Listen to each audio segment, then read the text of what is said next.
turn.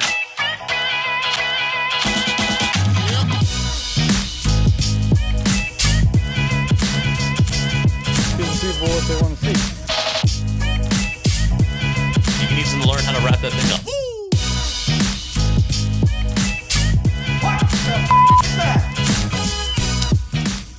All right, what's happening, everybody? This is the Philly Experience Podcast alongside Chris Hacker, Tanner Gilmartin, Tyre Hood. I'm your host, Max Gretzel. It's great to be with everybody on this bright and Monday afternoon, sunny outside is what I was going for there. Get it right, man. 70 degrees almost out there today. Beautiful outside. First beautiful day is a good word to use of the spring. Hopefully we can get more days like this upcoming.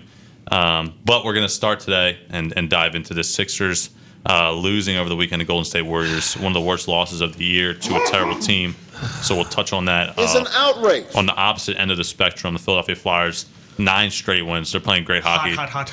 Chris, it's been a while since we've seen him play this well. I mean, geez. Yeah, it's a long time. Like people are actually starting to care. It's crazy. Exactly. Like Bryce Harper. There are actually stats out now that say that the Flyers have the best chance of winning the Cup. Which, give me. Yeah, let's not overdo it here. Hopefully, let's just keep one game at a time. Exactly. NFL free agency starts up next week, tampering period on Monday, and then officially they can sign next Wednesday. Yep. So that'll be fun. Lots to discuss there with the Philadelphia Eagles.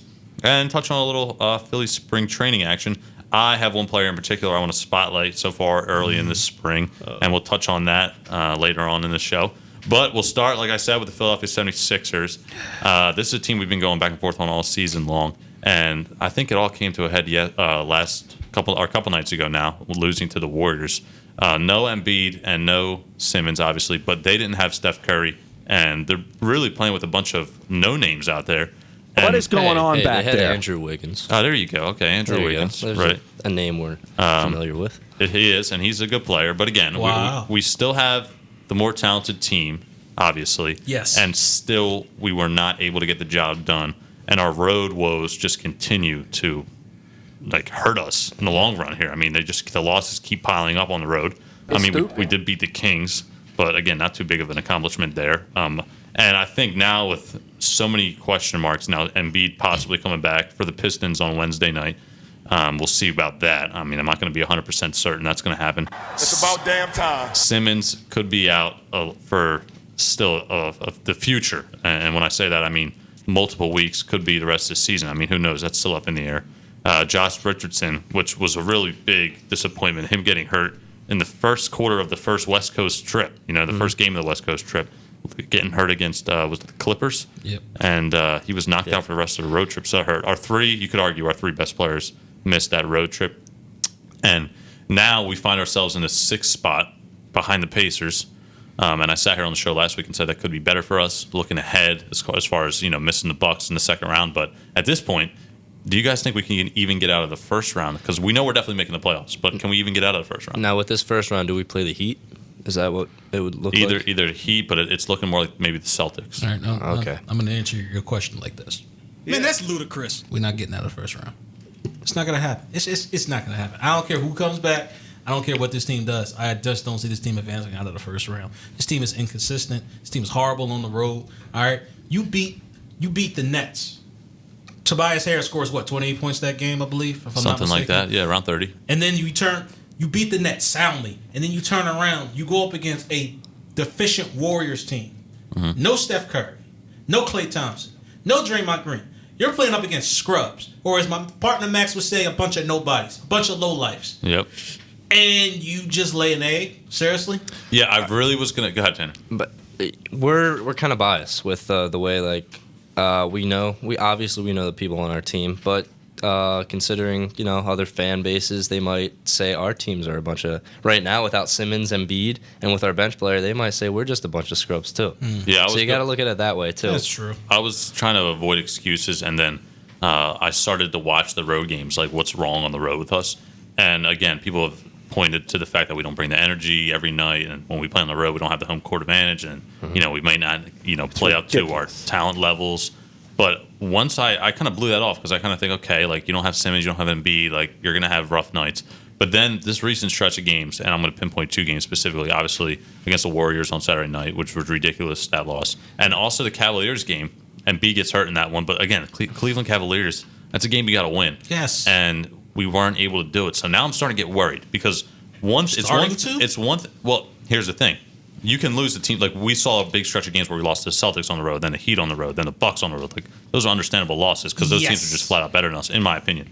But at the same time, once you start losing to teams like the Cavaliers, right? And again, you can lose to you can have an off night shooting and lose a road game, but that stuff can't be consistent, and it's starting to become consistent with this team and has been for recent weeks. But now, looking ahead, you can't really chalk up a win any game the rest of the way. Nope. Yeah, actually, it's funny because I remember when we were playing the Cavs right before the game, Max, you said this is a for sure win, right? I did. And I was like, you can't really put anything past the Sixers anymore. And that's just the confidence level we have as fans now watching this team. It's just it depends on what they bring out each night. It's like, what team are we really going to see tonight? And my thing is, what are they going to bring out that night? What team are we going to see? Are we going to see a dominating team that knows how to shoot the ball, that knows how to play team ball, or are we going to see a team that misses consistently? They're taking dumb shots. They're turning they're turning the ball over multiple times. I don't understand what the hell is going on with this team. I really don't. Like, I'm so lost at this point. I have no answer as to why this team is the way they are. I really don't. No, I totally agree with you. And this thing is starting to become, I mean, I should say there's a snowball effect because it's the one thing to lose one game, right? But when you start piling up these losses consistently, and this is going to affect the future. I'm not talking about just this season in the playoffs, but listen, there's jobs on the line here. What is Elton Brand going to do? Where does his status stand? I think he's safe right now, but again, he's the one who signed Tobias Harris to that contract and now Horford to that contract. He's the one who only brought in Alec Burks and only brought in Glenn Robinson III. No big-time names. Again, a little bit of a hamstrung with the salary cap situations. But again, I thought he could have done more. Then you look at Brett Brown. It all falls on his shoulders. It does. And he definitely deserves some of the blame here, especially getting outcoached by Steve Kerr Saturday night. I mean, it's just a game you have to win. And he definitely is going to shoulder a lot of the blame, and well-deserved. But again, the players do as well. Tobias Harris, it's not his fault that he's getting paid this money, but at the same time, you just need more out of him. Yes. I mean, flat out. He's supposed to be that I'm not going to call him a superstar, but he's definitely supposed to be a star player, and he just hasn't been playing like that. It's almost like we see times where he's aggressive, and when he is, you get a lot out of him. But when he's not as aggressive and not aggressive enough to the point where he's dropping 30 per night, that is going to hurt your team, and it has its effects, like we've seen with these losses. Now, coming up, here's the thing. We're making the playoffs regardless, right? Because we're in that spot. We still have close to 40 wins. I think 38, 39, around there. It's still not going to mean anything, but yeah, we're going to the playoffs. If we roll into the Celtics in the first round and get bumped, then you start looking around the locker room, you start looking around the organization, and people are going to highball each other, right? I mean, as fans taking it back from afar, and we're looking in, we're like, okay, Al Horford, where is his stance at?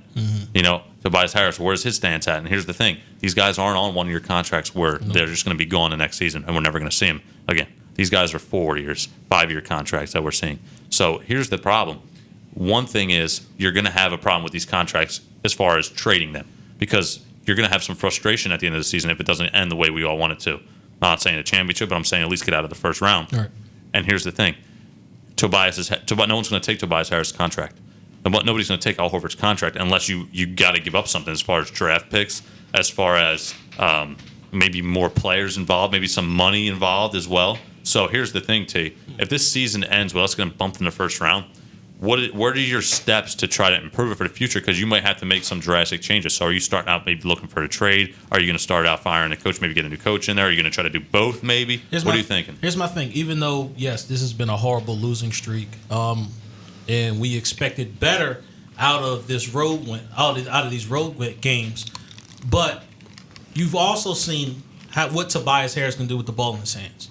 Now all of a sudden Al Horford's starting to wake up. I'm not necessarily saying that these players are bad players. I just think that in this offense they are put in bad situations. Like, this offense really should be running through Tobias Harris and Joel Embiid. That's how this offense should be run. Even when Ben Simmons is healthy, right? Even when Ben Simmons is healthy. Okay. Those two should be the primary shooters. Period, point blank. Then you're going to have Jason Richardson.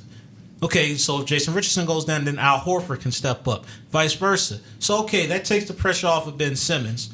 But at the same time, I'm not seeing this offense consistently go through Tobias Harris. It's just not.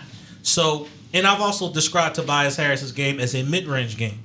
Instead, now they have him as a perimeter shooter. Yes. Like shooting 37% from downtown, which isn't horrible. It's not horrible, but at the same time, that's not his game. That's not his primary game. Exactly, I agree. He's a playmaking mid-range shooter. Yes. That is his game. That's why the ball has to be in his hands more. Yes. You're not supposed to go to the corner and wait for a shot. That's for guys like Burks or Korkmaz. It almost reminds me of how the Cavaliers used to play with last time when LeBron was on and they had Kevin Love in them. Kevin Love has a more versatile game, but because LeBron is there, LeBron's game forced Kevin Love to become a three-point shooter. Now, albeit It worked. It did work. It worked, but sometimes in a situation like this, you could have gotten more out of K Love. Is exactly. What you're saying. And I agree with that. Tobias now with this recent road trip coming out west, his points per game now under 20, now 19.4 points per game.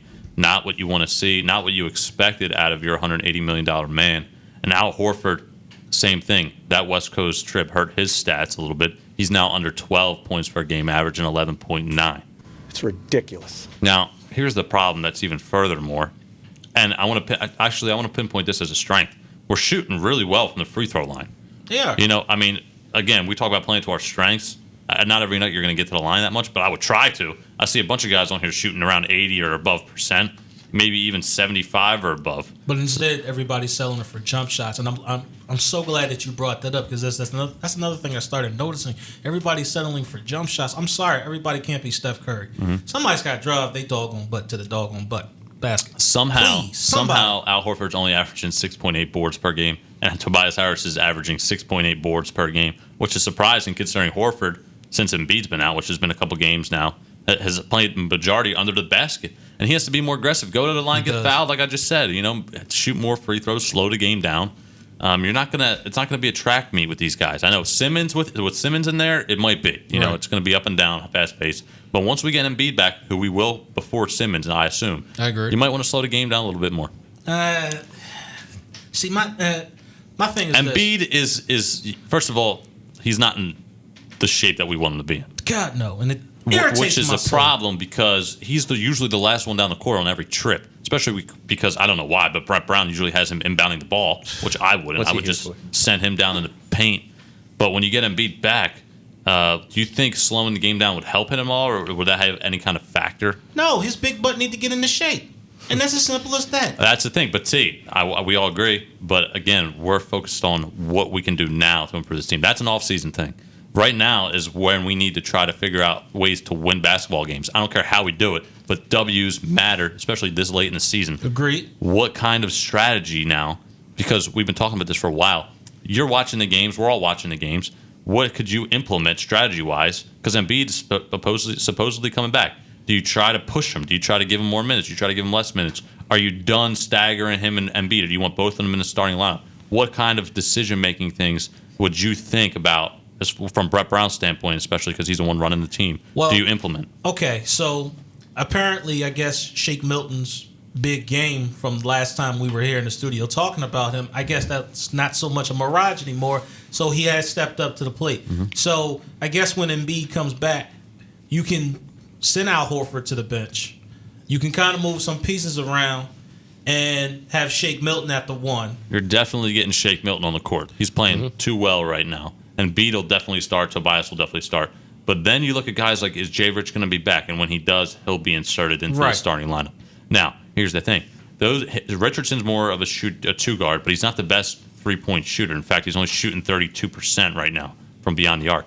So you want to have Shake Milton handle the ball, but Correct. you also want to have Shake Milton being able to shoot because he's just a better pure shooter. Exactly. Does that mean you kind of move Richardson to handle the point guard duties And with Simmons out? he's also a better playmaker, which is exactly what you need from that point guard Richardson's position. more of a defensive guy, hustle player, D&3. can give you a little scoring, aggressive driver to the basket. Do you kind of have him as more of the ball handler and have Shake off the ball more to shoot, or do you want the ball in Shake's hands? See, I want the ball in Shake's hands because Shake can not only create a shot, not only for his teammates, but he can also create a shot for himself. All right, he doesn't necessarily have to have a play set up for him in order for him to shoot to effectively shoot the ball and make buckets. So it really does not matter with Shake Milton. I think I'd rather have the ball in Shake Milton's hands primarily most of the time. Okay, I agree with that. Now we have a couple home games coming up here, 4 in a row to be exact, starting Wednesday against the Pistons at home. Then we have the Pacers and the Wizards and the Raptors. Now, like I said, no wins guaranteed with this team right Absolutely now. not. However, they are home, which is what we've seen so far this year, is that they're dominant at home. And a couple of these teams on this list, including the Pistons and Wizards, are a little bit weaker opponents. What are you thinking in these next 4? If you just had to take a flip of a coin guess here, what do you think in the next 4 games? Where are we going? I say at least 3-1. At minimum, 2-2. Gotta beat the Pistons, right? Yeah, I No agree. Derrick Rose, no Blake Griffin. Yes, you got Andre Drummond got traded. Yes, you got to at least beat Christian the Wood's their Pistons. best player, right? Yep, Yeah. and you got to at least beat the Wizards, man. Former Sixer in the D League, or Yeah. the G League now. And that's that. He just said it right there. You got to beat the Pistons. Yeah. I agree 100%. We'll see. I mean, we'll see how it plays out. Again, this topic comes up on the show. Now we just got to tread water because this is a topic that's going to be coming up the next few weeks. Only because we're going to be a playoff team. Yeah. This team's still going to be in contention as far as to get into the playoffs. So every time we bring it up, we got to be honest with ourselves. We've already tried to be aggressive and state our opinions, but now I feel like with the last couple weeks passing by, we're starting to take a step back And on this show and kind of thinking, okay, And I'm sorry. what strategic moves can we do? Another thing that pisses me off is, and you brought it up last week, the Orlando Magic just blew out the Houston Rockets last night. And guess who was one of their premier scorers? Markelle Fultz. Yeah. I'm slowly getting pissed off now. Now I'm starting to wonder what the hell was the real issue. You're starting to think the real issue isn't Markelle Fultz. Yeah. It might have been the organization. Exactly. Maybe that kid might have been right when he did that interview. Yep. And he talked and he basically threw the organization under the Right. bus. He might just have been right. And I hate to admit that. But that's sloppy on our end. That's the part that irritates me and pisses me off. Now, Max, you were mentioning you said 4 games, how we would do, and I think we do beat the Pistons, but I think we'll lose to the Wizards and the You Pacers. think we'll lose to the Wizards? Really? Yeah, I think we'll, and then I think they're gonna surprise everyone and they're gonna beat the Raptors. I think that's what's gonna happen. See, that's where I think- got the loss at. I think they're gonna split 2-2.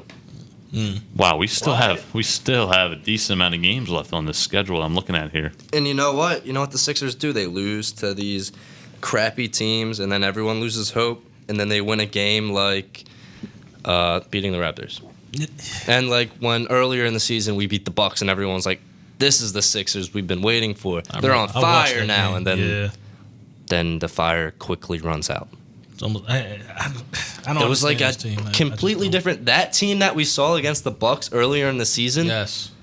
That was the team That of was everybody's the expectations. playoff Sixers Yeah. that Yeah. everyone wanted to see. I Yes. agree. The way we were playing early on, Yes. especially at home. Now, maybe forget about the last quarter and us almost giving up the whole lead. Mm-hmm. But in general, that whole play was just that's exactly what we want to see from the 76ers. Yes.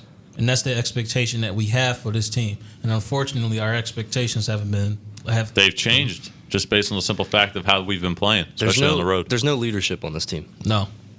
Who do you look forward to when things go wrong? You can't look at the coach because he has no idea what he's doing anymore. Yeah, I'm definitely changing. You got to change. First of all, I'm starting with the head coach. I just think Brett Brown's the time's run his course here. Yep. I think he can coach. I think he's a good coach. I'm not saying he's a bad guy or a bad coach, but his fit in the locker room, I think, is just his time's over. Just imagine if we had a different coach and we got as far as we did last season with just a different coach. Because exactly, and I agree with your point. Because, like you said, Tanner, you don't have a leader in that locker room. So your coach has to be your leader. If you don't have a leader, as far as the players go, and Brett Brown, he's not. He doesn't rile these guys up enough. In that spot in the playoffs, it's do or die, and they just didn't quite know what to do.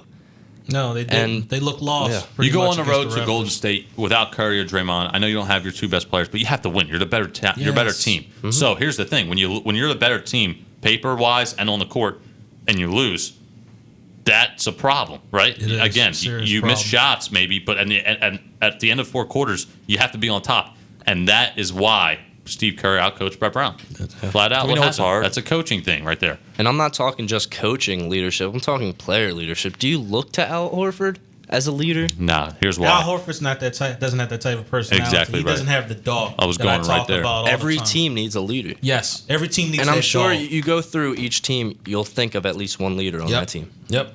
Here's the leader on the Sixers team. I'll tell you who it is. Ben Simmons.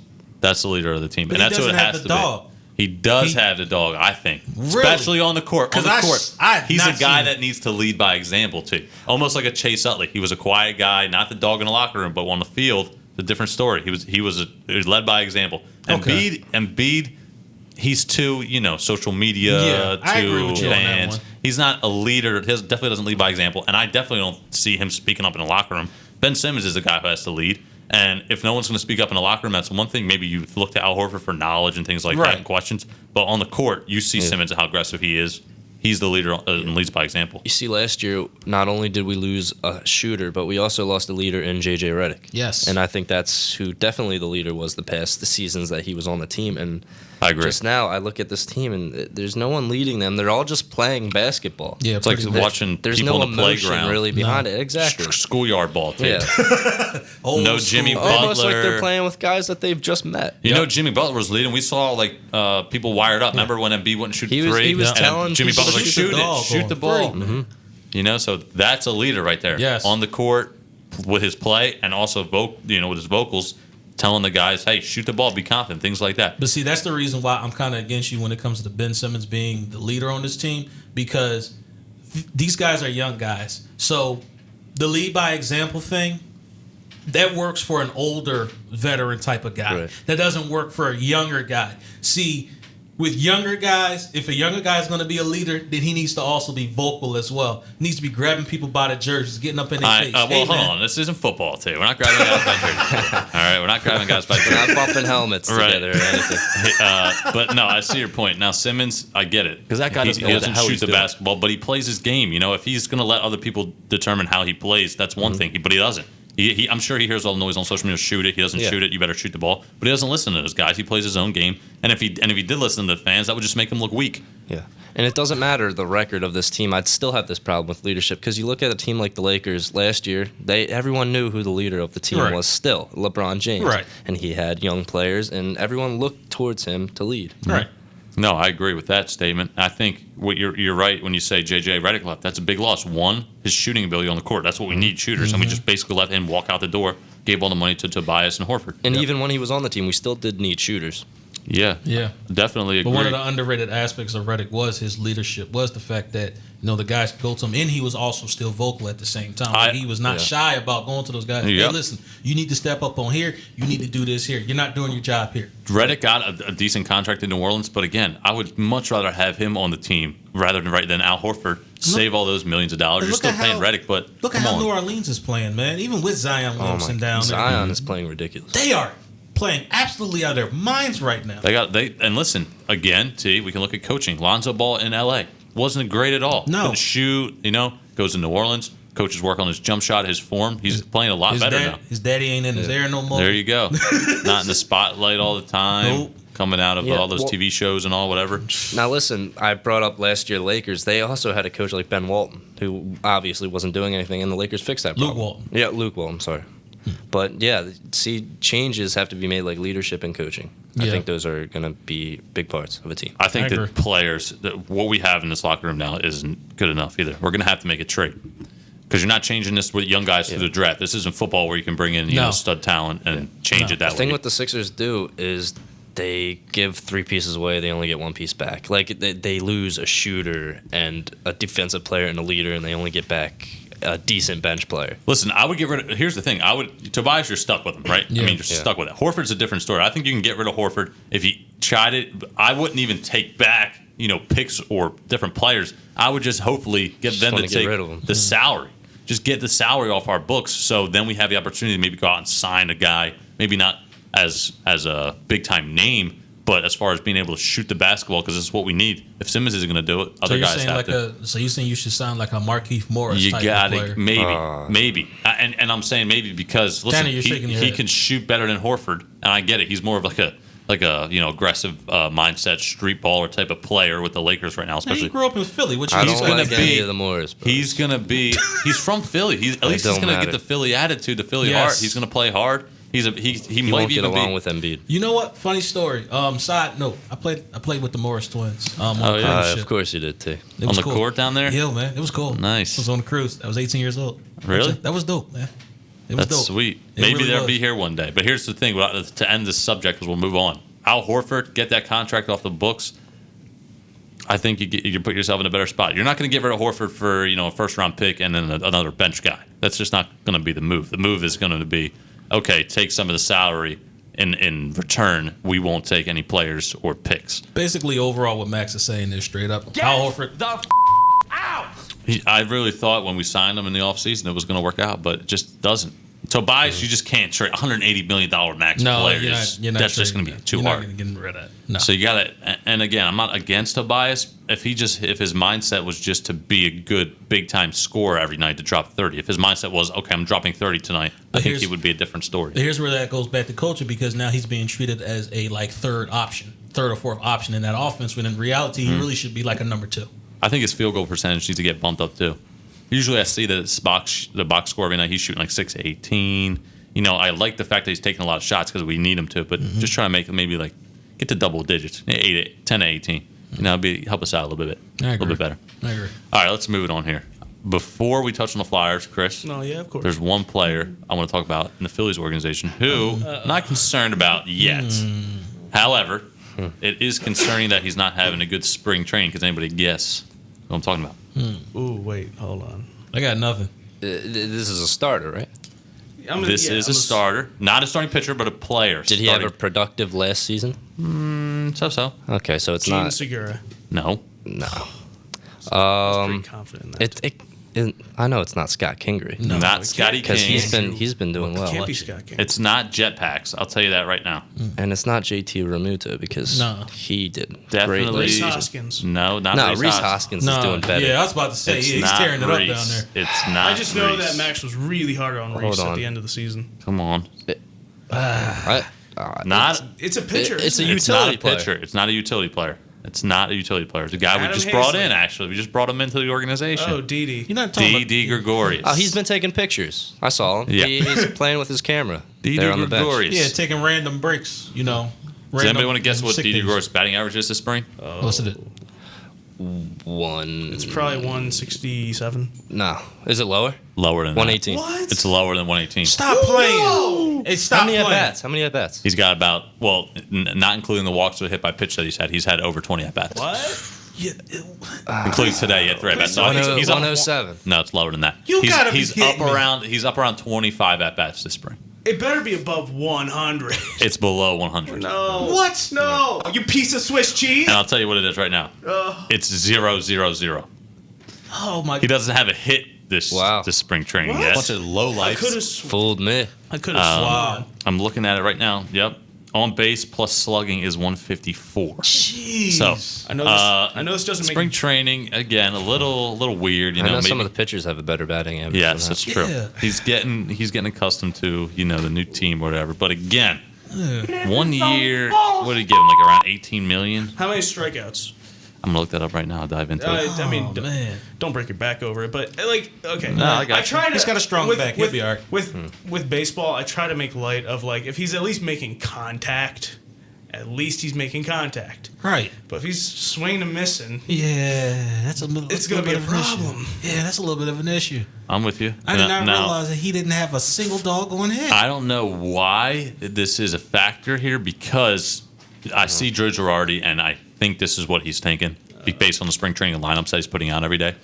I think JT Realmuto is going to lead off, which people thought I was crazy when I said that last year. Me and you were both in agreement on that. I said JT should lead off. I was like, nah, man, he can't. He doesn't really steal a lot of bases. He's not a speed threat. But again, it's just about seeing pitches and having a quality at bat. And JT does it every single time he's up at the plate. you don't really. and that see, was my argument. He's been leading off all spring. You don't really see a catcher lead off too. Never. No. Bryce Harper looks like he's going to hit second in this lineup and not third, which I'm fine with. Yeah, Then you have Gene Segura batting third, which is going to be surprising because we didn't see that a lot last year with Kapler. But I do think it's an interesting fit having Segura play or hit in the third spot, Reese 4, and then DD's 5, Kingery 6. Kingery's also struggled a lot this spring. He's hitting like around 150. Hasn't played well at all in the spring. But one other thing I want to note here: a lot of Segura at third base, a lot of Kingery at second base. Yeah. So I don't know if it's a good idea to move Gregorius just based on the small sample size of spring training. But the fact that he doesn't have a hit yet, Yeah. it's a little He concerning. went 0-3 today too.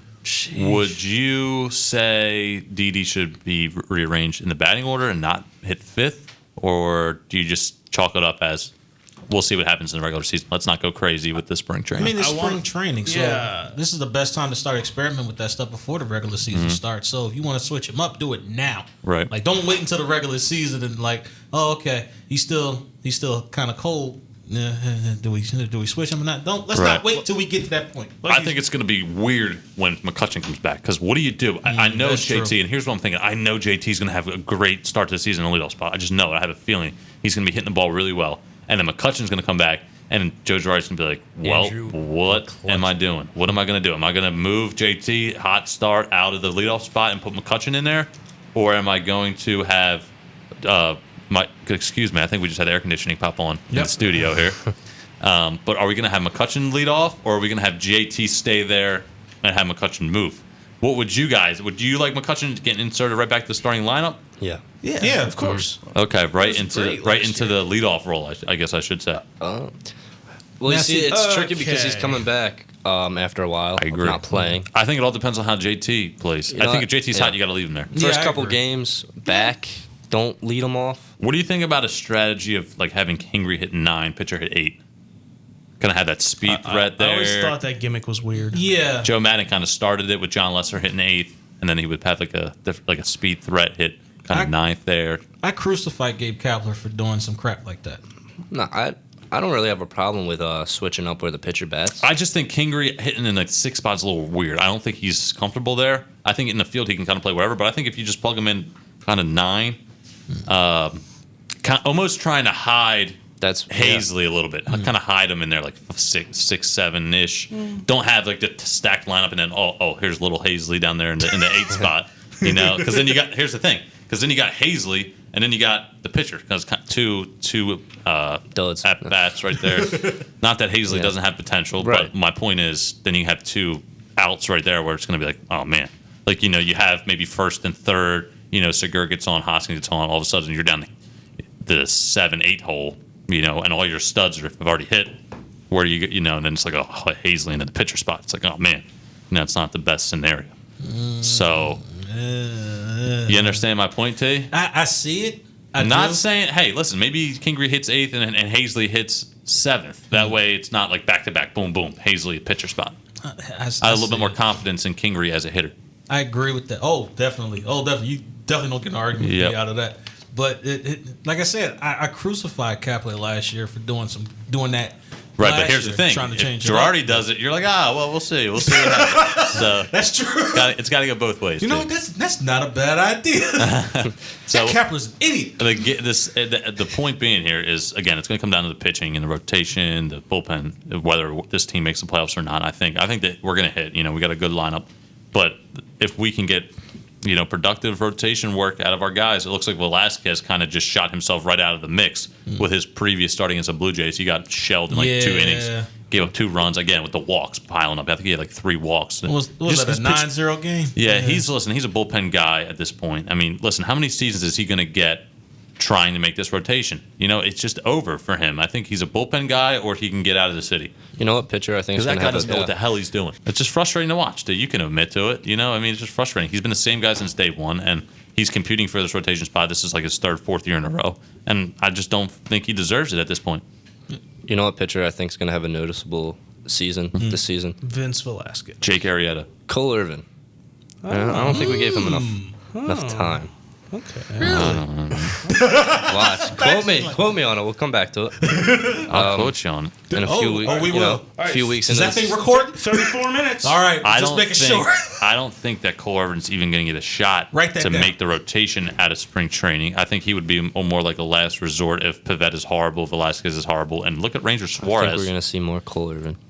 eventually. I mean, I wouldn't mind seeing him. It's just the first 3 games he came up last year. He got lit up in 2 of them. What do you? Yeah. Yes. Well, he can, Well, he pitched well against it in his debut. I don't His know. first game was against good. the Rockies. He went 7 strong innings. I remember he had a big time walk in was that game. Was that on Mother's Day? I believe so. I Yeah, think- something like that. I don't think it so. was. It was one of the games he pitched on. I know was what on you're Mother's thinking of. Day. You're thinking of the Royals game in Kansas City on Mother's Day. That's what you're thinking of. But his Then first the start, Cubs killed him that one. Yes. He started Yes. in Wrigley Field. yeah, and he got That was shelled. really Yes. ugly. He gave 7 earned runs. Or Well, something. that's my hot take. But I respect your opinions always. But we'll see. I think the guy who I think is favored for this 5th spot is Ranger Suarez. Having a good spring training, the best I think out of Pivetta, Velasquez, and Suarez. I think Suarez might deserve it here. And also, here's another thing: he's a lefty. Throw a lefty into that rotation because we have 4 righties right now. Be a little different, a little different fit. I just feel like he's one of those pitchers who can't go more than 4 or 5 innings. Well, I think Velasquez is the same thing. Well, that's a good point. And Ranger Suarez is better than Velasquez, so there's that. Here's the thing. The real question was, remember last year we were talking about Pivetta? Oh, man, he's got the good stuff. He could be like a 2 in the rotation. You were and then saying he that, just but got okay. sent right. Well, that's true. And I was listening to the wrong people. But obviously, because that didn't work out. But again, he got the opportunity to make the rotation again this spring, and we'll see. I think Crap-ass in Vargas. the perfect world, yeah, good thing we don't have to listen to that name anymore. Vargas, by the way, is still a free agent if anybody wants him out there. It's true. It's Hey, true. we got his phone number. So we'll see with Pivetta and Suarez. That's what I think it's down to, based off of Velasquez's last start. In the perfect world, Pivetta should have improved, and he hasn't gotten there yet. And he's the one guy who, Chris, when you talk about going deep into games, he can do it. Pivetta definitely has Yeah, he can. the arm to go 7 if he can, but he I never know this does. is a question I should probably know the answer to, but is Eniel De Los Santos still in this system? He's in the system, yeah, but he's not competing for a starting spot, I don't think. Man, he had a couple good starts 2 years ago. And I thought he could be something. Yep. But The I good don't thing know. with Pivetta, Ranger Suarez last year pitched well out of the bullpen, but having Pivetta and Velasquez in there, they come in for an inning, and if they give up 2 base runners, you can pull them. You don't have to keep them in there, and hopefully they get through it. So that's where I stand on the pitching situation. That's why I think Ranger Suarez at this point deserves it, because he's a guy that can get through innings, and you're not there in the second inning oh man, his pitch count's at 62 already. You know what I mean? So we'll see how it all plays out. This is going to be a hot topic down the next couple weeks here, down the stretch of spring training. Can't wait for Please, baseball. can we please have another Philly team that actually does decent in the city, please? Well, Please, that's going to for lead me the to our love of next topic here, the Philadelphia Flyers. Touch on that. Tanner, go ahead real quick. Yes, I'm going to say. Well, I mean, let's talk some pigskin All right. at some point during the show. Doggone right. we will. Okay. You know what? This Free is a good thing. agency's approaching. Usually we have to squeeze in the Flyers, Chris, but we got an opportunity to do it right there now. you go. I know. And All right. before football, amazing. So we can end it This with is what happens football. when you do well. Doggone right. I like it. We get a little bit more time on the show Oh here. yeah. Now I'm not panicking to get as many points as I can in. No, there you And go. you know See, what? we got plenty of I time don't here. care, T. I'm shutting you off. All right. I Turn it back on. I very nicely didn't interrupt you. Well, Chris, so you're I'm gonna losing need you to time shut the hell talking to up. Flyers. Yes. No, I know. All Turn right. my I thing got back plenty. on so we can talk some pigskin. Let's dive into this Flyers team. We got a 9-game winning streak going on right now. I'm getting Tanner, you can chime in. I feel like you kind of know a little bit about what's Yeah. been happening here. You gotta love what you're Hey, man, seeing. you gotta start watching the Flyers before the playoffs, or you'll be called a There bandwagon you fan. gotta That love is it. true. That's a fact. Yeah, your point. Look, I don't mind people being bandwagon fans. Did this team? I guess I should start out with. Did this team peak too early? That's what I'm nervous about. Are they going to be down in the top spot down the stretch run here with the Caps back and forth? Yeah, because I need to know if I'm going to purchase a custom made sweater or not. All right, see, All right. respect that. I All respect right. it. Dude, hey, those are the most expensive of the 4 major sports. Really? Yeah, they are. Most material. That's why the longer sleeves. You know. Oh yeah, all the patches, dude. Let's talk about the keys to this team. Well, obviously, you start with Carter Hart. Been playing great at Yes. home. I love what the coach is doing too with the staggering the goalies. Let me say this too, Max. That Buffalo game where they won their 9th game, if it wasn't for Carter Hart, Yeah. they would have lost. Nervous, especially because it's 1-1 later on in that game. You're thinking, is this going to be the day where the streak's broken? And you know what? With each game that passes by, the more confidence I get in Carter Hart, because you look at those 2 games where he played, which was against Carolina and Buffalo, the 2 goals he gave up, it's like you put any goalie in the league, no goalies are stopping or either of those goals. Right. Because it's just It's too hard of a stop. Yeah, you know, the Hurricanes goal, it was just like the puck was ping balling around. Yeah. You know what I'm trying to say. I don't know. Tic-tac-toe, right? Yeah, exactly. No, we It's don't. like I'm just gonna start saying anything when T's talking about football. He'll be like, "Oh yeah, the offensive line." I'll just say like, "T, shut up." Out of nowhere, but And go I'm ahead. gonna rise up and slap him. and then Buffalo's goal. It was just a perfect passing play. Yeah, And, again, it's one goal against Yeah. Buffalo, one goal against Carolina. The last two games we're I talking have here. confidence in Carhartt, man.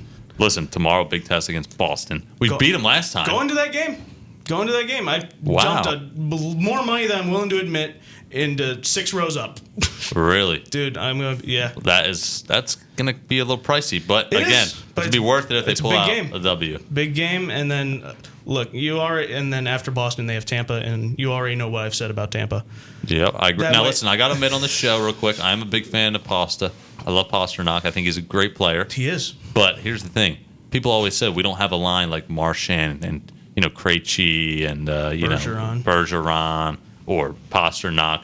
We don't have a line like that. But again, Dude. I think our depth is the reason we're in a spot we are. Exactly, yeah, there's no one guy. I actually have T, I'm going to leave you in the dust, and I want to pitch in on this Flyers talk. right. One thing I like about the Flyers right now is power to obviously you. their top guys are producing, but the bottom 6 is also playing their part. Yeah. And that's big reason why they're on a win streak right now. They definitely are. Definitely But- third but- line, fourth line. But yeah, and you're absolutely right. There's no one guy who's doing everything. Grant, as Derek so Grant far, has been playing great. well. Oh yeah, Derek Grant, and Nate Thompson has surprised me because I thought he was just going to be a guy sitting in the press box. If there's an injury, we'll call you down. Right. He's been playing a lot better than I thought he would, and I mean, and that the main reason for that is so they don't have to call some scrub from the AHL who can't do anything. Right. So, and you bring up the point about if they're getting too hot. That's mainly what I'm concerned about because, look, The streak's gonna get broken, right? It's gonna get broken eventually. Tampa. But I'm when being do we play realistic, Tampa? Tampa. It's Thursday. Thursday After in Tampa Boston. or home against? In Tampa. Yeah, in Tampa. So yeah, that's the end of the streak. I think if you 90% win sure. tomorrow, I'm starting Carter Hart, and I know he doesn't play that as well at home or as well on the road as he does at home. But you got to start Carter Hart for 11 in a row if we can get there Jesus, Carter Hart is like 19, 2 and 2 at home. at home. So He is. it's not, and yeah, no, and getting closer to playoff time because it's 2 months. If you go the distance, it's 2 months, and Oh, come Barring on, man. injury- Speak it into existence. Stop saying if. Speak it into existence. Carter Hart is going to play every single goddamn game, barring injury. Doggone right. Ivan Provorov is going to play close to 30, 35 minutes a night. Doggone right. And I know these guys want to get the top spot in the division. Definitely. I know they want to. I want to as well. It's an easier Oh matchup in yeah, the first home round. ice, everything. Easier matchup in the first round, but I don't want to burn out before the freaking playoffs. We're not going to burn out. This is a different year. This year knock on wood. we have the team, the depth, the togetherness to make a deep run this year. Chris, I didn't expect it. I was hoping maybe we get the second wild card like a month ago. Now all of a sudden Yeah. 9 in a row that gets 18 points right there. Chris, Wow. I'm going to need you to have some confidence, man. Seriously. Dude, I'm nervous. The thing that's also helped us is the Penguins on the skid. Yeah, That's helped us a lot too. They're like 2-8 in their last 10. Yeah. Which great, awesome, keep it up. Another big thing that I think is really pushing this team is the tragedy of Oscar Lindblom and his diagnosis of, I forget what it's called. Specifically, it's something rare. Yeah, it's a rare bone cancer, and they just had their team pictures today, and they were showing all. He was there. Yeah, he was there, and I think that's a really big thing pushing this team. Definitely. I want to ask you about Lindbaum before we move on to Oh, yeah. football here. I wanted to ask you because you're a big hockey guy. Oh, yeah. Coming into the season, I knew the players. I knew the talent that we had, Konechny and Hayes. I didn't know they were going to be this great, but I knew they had talent. And I wanted to ask you where Lindblom, if he stayed healthy, obviously, and was 100%, where he would have played a role in this. Is he a prospect that would have been second line, first line talent, or was he kind of just a depth player? He's a great second line guy. He was leading the team in goals when he was Got sick. he was leading the team in goals, and he's a really good. He's more defensive oriented. He just the goals he did score. It was a lot of Travis Konechny carrying the puck, finding Lindblom in front of the net. There are just some guys who are professional garbage men, if you know what I mean. I'm not saying No, Oscar but Lindblom. you need a guy on your team to do that. He's the You need a guy guy on your team to to do pass the dirty work. puck to when he's standing in front of the net, causing havoc. And you know what? I'm so excited, but I'm so nervous. This team hasn't gone past the first round since 2012. Yeah. It's the first time they're actually good since 2012. Chris, embrace the greatness that has happened. I'm before your nervous. All right, Tanner, real quick, chime in. Oscar does that. He has Ewing sarcoma. That's a rare that's form the of name bone of it. cancer. Yeah, Bone I cancer. forgot the name of it. Man, and yeah, that's. I hope we're sitting here on the show next week, still on this winning streak. It's going to be tough. so do Boston, I. Tampa I'm Bay. speaking into existence. Knock on wood, we will. That's All easy right, well, for that's you a to little say, huh? speaking T? into existence, but we also want to knock on wood. So see what you did there. He we'll see. don't care about Jinx. Flyers. We're all flyred up in the studio. They're except all for right, T. we are. They have 4 games until our next show. Wow. I need to buy some flyers to tuck. Hey, Fired up. you'll Doggone right. look good in orange. I'll tell you that now. T, catch a game. I'm telling you, it's After worth it. Lightning, who do I they told you, play? I called last week's game. I'm Wild, then Oilers.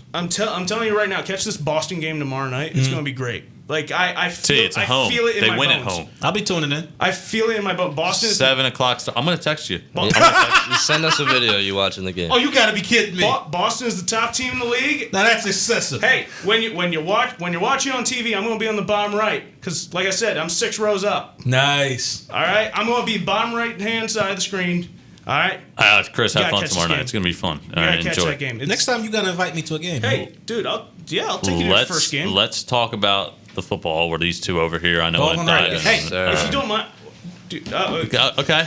Turn them up. Turn them back on. Okay, Chris, okay. See if it works. real quick, you want to get I want. Okay, so Give the people what they want to see. ESPN released 4 offers to Tom Brady in the offseason. Did you want to get into this? Yeah, no, I was. His sound bites. Did you guys- Sound bites are completely distracting. Did you guys get into, or did you guys see the offers made to Tom Brady? From I did not. Go ahead. Why don't Okay. you bring it in? All right, Tennessee offered a 4-year deal at $28 See, million. I don't A understand. year? $28 million a year for 4 years. What, for I 4 guess- years? 4-year deal. I guess they figure they can get stuff for Mariota and He's Tannehill. 44 sticking years old. Oh, that's not the worst deal. That's not the worst deal. I want to chime in Shit, yeah. second. 1 second. No, We're of in. course. Tanner, this is more about you here with the Andrew Knapp situation, who's been out this spring training. Christian Betancourt. Yeah. Christian Betancourt, another 2-run homer today. He was What? batting second too. So he is he's playing pretty well I'm this getting spring. a jersey. And I got to admit, I'm starting to think. Now me, you know me, like anybody else, but Andrew Knapp. But this guy looks a little bit legit here. It looks like he's How old young. is he? Let me look that Was up. he for in you. the second spot today? In the lineup, I think he came into the Yeah, second okay, spot yeah. because I know Real Muto started. But let me look it up because I think Christian Betancourt. Now they're saying here's the problem: he has no minor league demotions left on his contract, so that's why they might not keep him. But at the end of the day, man, it's about you take the best players on the team. Yeah. And the fact of the matter is, I mean, this guy can just rake. He can hit, and Yeah. again, that's what you need. Yeah. You need some kind of production. I out of knew it. there had to have been a better player than Andrew Knapp out there. What's he here for? We saw from this. Exactly. But continue. 28 this- years old. But go Christian ahead. Betancourt, But go ahead, 28 Chris. years old. Okay, so the Tampa Bay Buccaneers offered a 3-year deal Okay. at $34 million You know what? Why would he go to a team like the Buccaneers? Yeah, to skip. play with a talented man like Mike Evans. All right, next. Stop it. The Los Angeles Chargers, probably the best deal of the 4. Okay. A 2-year deal at $32 million.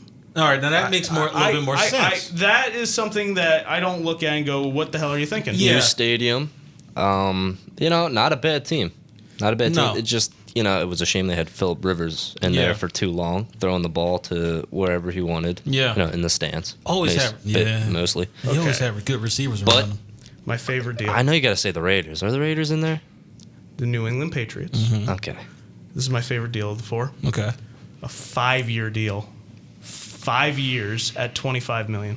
What? They're going to wheel him out in What? a wheelchair his 5th year? What are they thinking? Yeah. Stay off the wheel. Oh my goodness. 5 years 5 years? in New England. He's 44. 49. You gotta be kidding me. I want to chime in here and break this up for a quick second. Quick update on Christian Yelich's new contract. What do you want? What? 9 years, over $200 million, around there, 180, 190. should- But the key here is he's going to get paid until he's 50 years old, 2042. and he's going to get Man, paid that's until then. ludicrous. So. Why didn't I focus more Christian on baseball Yelich. when I was a kid? Is there an opt out? Yeah, I agree. Something else, mutual opt out. I think that's like the last season. Or I last definitely chose the wrong sport to play. So we'll see. But go back to the football topic here. All I right. like what we're diving into. Okay. But so- 5 years? So, okay. If you're Tom Brady, if I'm Tom Brady, I'm looking for longevity. Hey, 5 years? Cool. I'll take it. You're the one looking dumb. But why of course. But why as a franchise would you really handicap your franchise for 5 sticking years? Hey, Listen. T, let them do it. Let them do it. Remember what I said back in the summer. Let him play till he's 80. He can barely throw the football past 10 yards anymore. Let's be honest here. Don't Listen. tell New England that. Tom Brady's not going to play for a team that doesn't have an offensive line. And the team that he goes to is either going to already have a great offensive line, like the Cowboys, Oh, my You know what? God. Speaking of the Cowboys, or back to the Patriots, or a team that has enough money to update their offensive line, and he's sure that they will protect him while he has also weapons. That would be Skip I'm Bayless's big wet on the dream. O line. I'm big on the No, O of line. course. He has to have it. Agreed. He's not Tom Brady he has without to have an offensive line. He has He's to have an too old. O-line, and he has to have a be- good running game. Yeah. Or a decent running game. That's where I like to build teams from. Looking at the Eagles too. Get us some O linemen in here. I'm looking at one right now. 8th ranked free agent Brandon Sheriff from Washington Redskins, a guard who we don't really have a left guard right now. What if we plug him in there? Invest What in if? the O line. But he's going to be expensive. He's 28 years old. He's also going to be expensive. yeah, but and he's most a of the money. guarantee to play 16 games a year in your O line. The Eagles are putting most of Guaranteed their anything. money in Byron Jones. That's the reason why they're not going to go after no more big free I don't agents. want Byron T- Jones for $18 million a year. I'd much rather have the O lineman who is more successful so far in his early on career. We've seen it before. You can have anyone Lane playing Johnson, cornerback. Lane Johnson. We won a Super Bowl with a bunch of nobodies back there. Exactly. So Lane Johnson, Brandon Brooks, and this guy Sheriff on the O line. You get JP out of here, free up $13 million. Who knows? What's the timetable on Brandon Brooks? Oh man, yeah, him and his injuries. Oh, boy. I am optimistic on Brooks. He comes back early too. He does. He does heal well, but the injuries are Not eventually early, gonna, but his body heals up pretty nicely. But after a while, those injuries are going to start catching up to you, though. That's the whole thing. So that's a good point that you brought up. Tag. So really, 4 out of your 5 offensive linemen. Where are you really need to investing start. into? You got a lot of cap space. First thing you're investing in is who? Max, What position? You get no argument out of me. I believe in starting from the offensive line and building out. You're going to get no argument from me. So you're with saying that. Byron Jones is the guy you want to invest all that money in? No, I don't want them to invest that money because I'm getting reflections of Nnamdi Asomugha and Byron Maxwell in my head. What about Jack Conklin, offensive tackle from Tennessee, 26 years old? Now he's nice. I'll give you that. He is nice. I'm But- just thinking, build up the O line. You got your running game. I know the receiving core is terrible, but you can draft some players, which is why we're going to get Henry Ruggs hopefully, and increase the weapons for Wentz. And then you're left with one problem: the defense. Yeah, that's a big problem. But you know what though? Speaking of contracts and speaking of the Cowboys, do y'all know reportedly that the Dallas Cowboys offered Dak Prescott a $105 million guaranteed contract at $33 million a year, You know and what? they're still fighting with him? That's crazy you bring that up to Go you with because it. I just want to say one thing. You know what Dak Prescott's salary was for 2019-2020 season? I'm going to go out on a limb and say $700,000.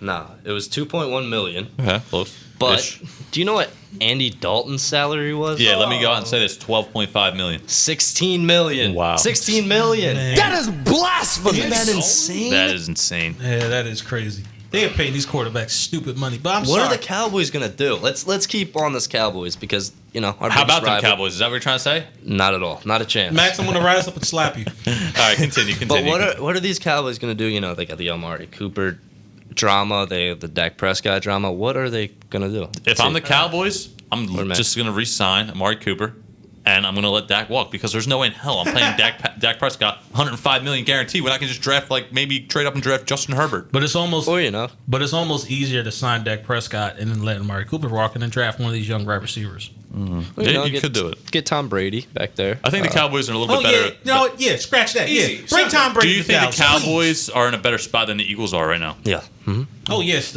You know what their Still, problem yeah. is, Max? Dealing with which good player to get rid of. Yes. I wish we had a Yeah, problem that's where we a had good too many problem good to have. players. Yeah. Good point. Gosh. Now here's the thing: we have Clowney as a free pissed agent, off. we have Cooper as a free agent, we have Jones as a free agent, Sheriff as a free agent, AJ Green, who you mentioned a lot, Tanner as a free agent. So we got to pick one of those guys and offer them money because those are all positions we need. We could use a pass rusher, a good receiver, corner, even a guard. All right, let's go through the 8 top wide receivers out there right now. Yeah, Not Is top, that but what you're realistic? You gotta think about who do you want to draft, Tanner? Like what position Right. would you want us to draft? Would you rather It's sign looking a like we're going to receiver? draft wide receiver first round. So you're saying either. So you're saying basically sign a draft a wide receiver. And No, I'm done drafting wide receivers, but that's just what it looks like we're doing. I want to go out and get some guy that we for sure know can ball. do what we want him to do. Just ball out, flat out too. Yeah, Henry you Ruggs know the that's what I'm third. saying. Watching the games, I'm like that dude can ball out. That's what we need in here. Yeah, Henry Ruggs the third. So are you guys in agreement that you don't want the receiver drafted in the first round? You rather invest free agent wise? Yeah. Money. Yeah. My thing is, there's not really a whole lot of receivers that really piques my interest. Like, I'm not willing to pay Robbie Anderson $8 to $12 million a year. That's just me personally. I don't see him as that type of receiver. There's Robbie Anderson, Sanders, Cobb, Robinson, Bradshaw Perriman. He's too inconsistent. But he played well. I'll take Manny Sanders any day. He's a AJ baller. Green and of course Amari Cooper. Manny Sanders can ball, and he was he beat that D back in that Super Bowl, and all Jimmy G had to do was hit him, but he couldn't do it. And we'd be talking about Manny Sanders like, wow, Super Bowl hero, but It's an outrage. man, that was a good investment though at the trade deadline, getting him from Denver. It was. It was. So I know he's a little bit older, but hey, and that's my he's my biggest good. concern. See, you want good players or not? I don't care about their age. Can they ball or not? But what did Howard Roseman say about getting younger at the positions? Well, we already are that's pretty what we're young. doing. What's our receiving age? I know Djax, but look, Arcega Whiteside and Ward, these guys are all young players. Yeah, they are. And that's the big thing that they're going to rely on. Ertz is still relatively young. Hence the reason why they're not going to go out in free agency and sign a big-time wide receiver. They're going to wait till the draft to do that. So you're saying they're going to definitely sign Jones? You're thinking the Eagles? As much as I don't want them to. And I really don't want them to strap that much money in the cap for one doggone corner. While, yes, he would be the best corner on the team. There's no debate about it. But I'm not willing to sacrifice that much money for one damn corner. He's 27 years old. Like, like I said, I'm getting flashbacks of Nandi Asamoah and Byron Maxwell. Those huge, big contracts, which I'm still trying to figure out how they got out of them. You know, low key, who I want to sign, and talking about, corner or wide receiver, I would love to have Clowney on the team. Now, That's not going to happen. I don't think that's going to happen. I hear you. As a pass rusher, I mean, think about, I watched a lot of Seahawks games last year. I don't know if it's because they played the Eagles twice and they were also on TV a lot, or Sunday Night Football and things of that nature. But every time I watch this guy play, he's just at the quarterback's feet, man. He's hitting the quarterback almost every play. He's a difference maker, single-handedly on the defensive line, a difference maker, and wins football games. and if you guys Is Jones going to be that guy? I don't think so. I think Clowney is that big of a difference maker. And if you guys have Lamont's opinion, I think the team is really starting to kind of turn their back on Derek Barnett, slowly but surely. I can almost guarantee you, whatever happens in free agency and the draft will determine how the team feels about Derek Barnett. If they draft a defensive end within the first 3 rounds, Derek Barnett is on a chopping block. This is one of the fun things about it because this is one of the seasons where we don't know exactly where they're going. Are they going receiver? We've heard a lot of rumors. Yeah, they like Ruggs, but we don't know for a fact. And there's 4 positions here that I mentioned: the outside linebacker and the edge rusher, you could say, and the receiver, the corner, the offensive line. Right. You can talk about where you all want to go as far as like opinions of where we want to go and draft or sign. But that's the thing we don't know. We don't know specifically where or what the Eagles are thinking and what positions they're going to draft or sign. Now, Max, I want to give credit to you because last show when we were talking about who we would want to draft, you mentioned CD Lamb. And I went back and I watched how he did at the Combine. What's some tape? I did some T work. All right, now. I like it. And Welcome on the I'm right. very impressed with his performance. And I think this might turn out to be another DK Metcalf kind of situation where we're like, wow, why didn't I think what he's were a we do-it-all. thinking? Why didn't we draft him? He's a do-it-all receiver. And I think. agree with that. Now, if they somehow, some way are able to trade up and get CeeDee Lamb, yeah, I'll take CeeDee Lamb over Henry Ruggs. But, you're going to have to trade up pretty high to get him. That's the only thing about CeeDee Lamb. Probably and inside will the we top do 10. that? I That's don't my know whole- about that. Oh, and one more topic before we close out. Dude, Big V is going to get paid. No, it's Handsome. not. No, we already talked No, about it. no. Somewhere else. I Hear hope. me out. Somewhere else. Oh, yeah, someplace else. He Okay. ain't getting signed here. All right. But his market value right now, $8 to $12 million a year. Why didn't we trade that guy or something if they're giving That that much? I agree with. Just trade him, and we would have gotten like a second rounder for him or something. If people are that high on him, we could have easily gotten a second round pick they're going to give him $8 to $12 million a year. And He'd I'm be third. sorry, but I refuse to even pay you a penny, considering the fact that you can even block somebody who has one damn hand. You know I'm what sorry. yo. I refuse. Come on, Yo. he still has a hand. Hold It's on. still there. Hey, T. I'm just saying. Another name, Yannick Ngakoue from Jacksonville. He Pass fits our rusher. scheme, 4-3 scheme. He fits it.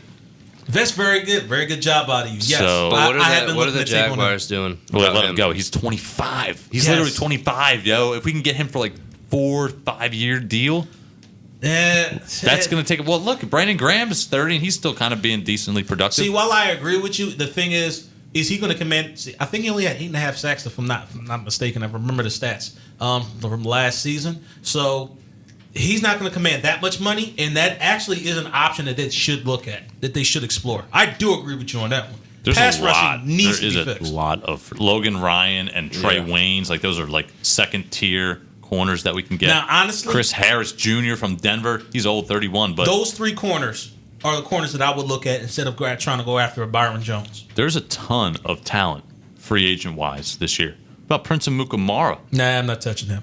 31 years old. I'm but not touching him. Why are you not touching him? What do you want I'm to not roll out touching there with whoever? With Jalen Mills? Yeah, I would touch. I would be trying to grab any player up off of the free agent wire that we can. Not Prince. We burned him way too much when he was a Giant. I'm good. Nope. Okay. He can stay a free agent. What about Trey Boston? I would entertain Trey Boston. Safety. Yeah, I would entertain him. Especially considering the fact that, we do need. Looks like we're going to need a couple of safeties. I'm looking at all these names. I can go on and on about this, but look, any of these names. I just want to bring one other thing up. I saw LaShawn McCoy. Deshaun Jackson was recruiting him to come back home to play for the Eagles. And with that, you get LaShawn McCoy. Do you even really need a Jordan Howard? No. My thing is, you don't even really need a LaShawn McCoy. So do you think that's the kind of move they make? They get a cheaper player like LaShawn McCoy, and then they let Jordan Howard walk, and then it's the Miles Sanders show at this point. That would be asinine and stupid for them to pick up LaShawn McCoy. What would be the point?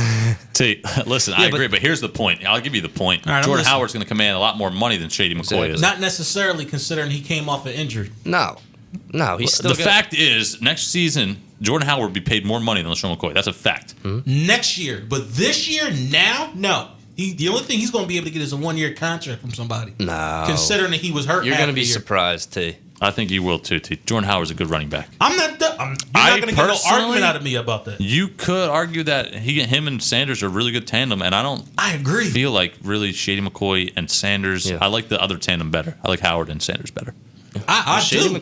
He had 5 touchdowns last season. Listen, you guys aren't going to get no argument out of me that That Howard's a Packer good game running you were back. at, Yeah. he went off. Yes, he did. He was a beast this past year, but considering the fact that he got hurt halfway into the season and did not play a single snap for the rest of the season, his market value went down. What about He's not Eli gonna get paid Apple? that much. Eli Apple, Oh, God, former no. first round Just going pick. through Oh, names. God, no. Former Yeah, you first just going round through names. pick. No, hell no. 25 years old still. No. All right. No. Now Chris it's is time to giving end the us a show. signal. Time to wrap up. Yeah, now it's time to end the show. But hell no. Let's end on a happy note. I'm going to read you guys the list of the NFC teams that have won the Super Bowl since 2013. I'm going to start with number 1, Philadelphia Eagles. Woo! But I'm Yeah! going to end the list there because that's the only NFC team that has won the Super Bowl since 2013. Damn. Kendall Fuller. And he's still Max, saying shut it. up. Kansas City cornerback, Super Max. Bowl champion. Shut the hell up. You'll be surprised, dude. There's names out there you might not think of. All right, do your thing, T. Let's shut it down. Yeah, I agree.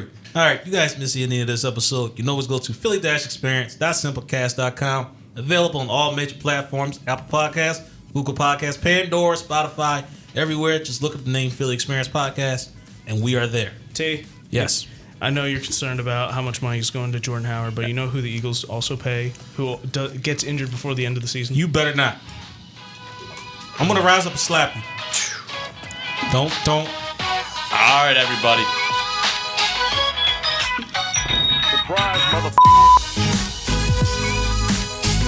My turn!